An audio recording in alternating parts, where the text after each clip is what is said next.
and welcome back to Pass the Popcorn, a series by the ANU School of Cybernetics in which we review a movie and see what it can tell us about the complex systems that shape our lives.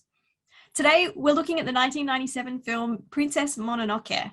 Now, in this film, Prince Ashitaka is cursed by a boar spirit who'd become a demon after being shot by an iron ball.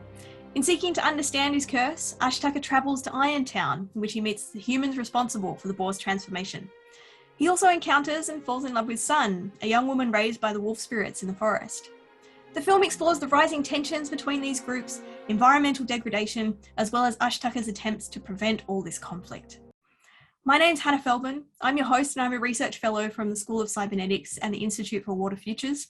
I'm joined today by Dr. Karina Wyborn from the Fenner School at the ANU and also from the Institute for Water Futures. Karina specialises in the science, the policies and the politics of environmental futures, and we're really thrilled that you could join us today. Hi Karina, lovely to have you. Awesome, thanks Hannah, thanks so much for inviting me to be here. So let's kick off. Tell me first of all, what is it about this film Princess Mononoke that really drew you in? What do you love about it? I don't know, I'm a bit of a Miyazaki fan. I mean, I just love the kind of storytelling narratives that are through all of his movies, the kind of portrayal of people and their relationships with the environment and the different ways in which we could kind of, you know, imagine or envisage a different set of ways of being, basically. Let's dig a little bit more into this about how we see this playing out. I mean, in Australia particularly, there is one of, the oldest living cultures in the world, some of the earliest examples of science and technology. I mean, when we take these spiritual connections to Earth and to advances in the way that we engage with the planet, what do you think movies like this can tell us about experiences like this and how they can be folded into modern examples of environmental or technological change? Yeah, I think it's a really good question, because I think that one of the things that really challenges it is that we still reside in a world in which rationality and economics and science are seen as over and above being more important than things like emotions. And I think there's a growing recognition that this other realm is there and needs voice, but giving it voice versus using it as the basis for why we might not do something is a different step. So, this doesn't quite speak to the role of First Nations knowledge and wisdom in shaping how we think about environmental management, but does speak to some of this kind of downplaying of emotionality. My honours student has just finished her research on emotional responses to the Wyangala Dam extension. And one of the really interesting things that she found in that was the way in which the people who she spoke to downplayed the role of their emotions in why the dam extension, shouldn't go ahead. And so there's this deference to technical and scientific information because we think that that's what's going to have sway in decision making. And there was a real sense that what these kind of people who really wanted to stop the extension from going ahead needed to do was to go out and educate people with the facts. There is, I think, a growing recognition in Australia of the importance of First Nations knowledge and wisdom in how we make decisions, but we've still got a long way to go. Outsiders in this film, people who are not part of quote unquote the system, play a huge role, and whether that's Sun and the wolf kind of characters or the boars or Ashitaka himself. I mean, what role do you kind of see these boundary operators, I guess, both in the film systems but also outside of the film in our own communities as well? Yeah, it's interesting because it is there's obviously this ongoing conflict that between the wolves and the boars and the people of Irontown that's on a trajectory. And then this interloper kind of shows up and tries to be friends with everybody and make peace. That the fresh eyes not filled with hatred. I think there's something about that's really important. It takes a different kind of empowerment to be someone from within a system to stand up to say these things are problematic.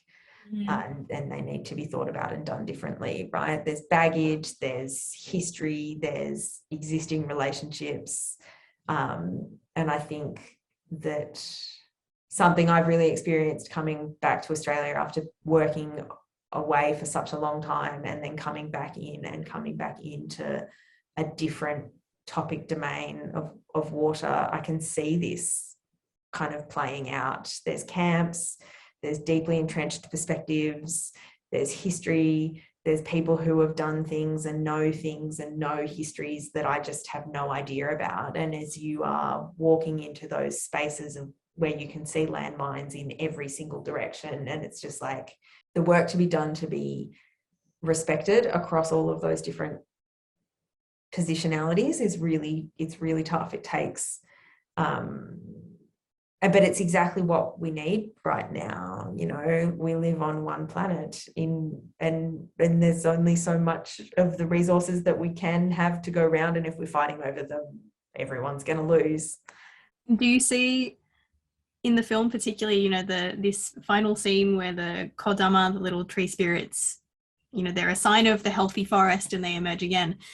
Are you kind of seeing parallels with the hope that we might be able to draw from that in our current scenarios?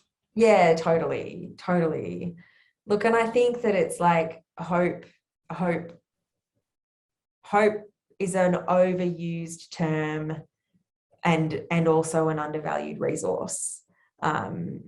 You know, I think that we have to, this is obviously also a very individual way in which people see themselves, but like if we give up hope, then what's the point?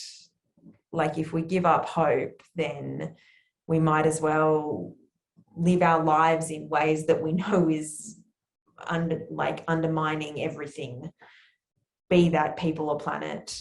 But if we think that it's all going to be rosy, we're not going to do as we need to. And so I think that, one of the things that this film doesn't entirely touch on, I don't think, but is just the like, well, no, maybe I actually disagree with that. San, you know, she epitomizes like an angry and hopeful character. And those kind of characteristics that get smashed together in her, and like so idealistic, you know, the way in which she like must stand by the boar because he's blind and she needs to help him. Like she has this angry idealism that I think is where we need to be right now. And that exact description of that angry hope is exactly what I see in my research of young people going to the school strikes. It's this real, belligerent hope in some way that I really love that description. Cybernetics and the way we see the world is about incorporating feedback into the system, right? And finding ways of adapting that system. How do you see hope both in the film and in real life as feeding into the system that we know? In terms of feedback loops, I think that like we need to keep stoking the angry fire because we need the anger to mobilize us. But we also need to believe that we can do something when we are trying to act, you know, like I think the anger bit matters, right? I still just classically remember reading this conservation magazine once that had an article from a psychologist that had written about why pictures of sad orangutans don't mobilize people to do things. And then 3 pages later, you know, the IUCN's got this big picture of a sad orangutan, and it's just like, so like, I'm not talking about pictures of sad orangutans and malnourished children. I'm talking about like getting angry about the system, because I think there's a lot to be angry about right now. So there's a difference, I think, between like trying to pull on people's emotional cues with these distant things and distant places, and like trying to stoke the rage.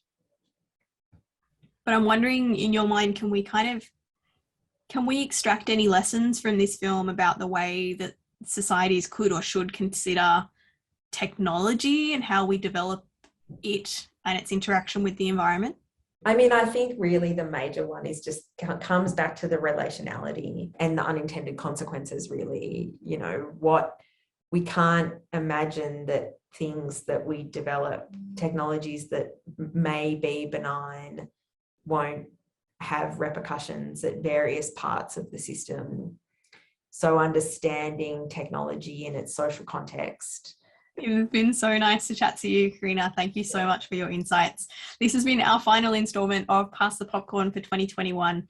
Don't forget, if you're keen to know more about cybernetics, you can find all that information at our website.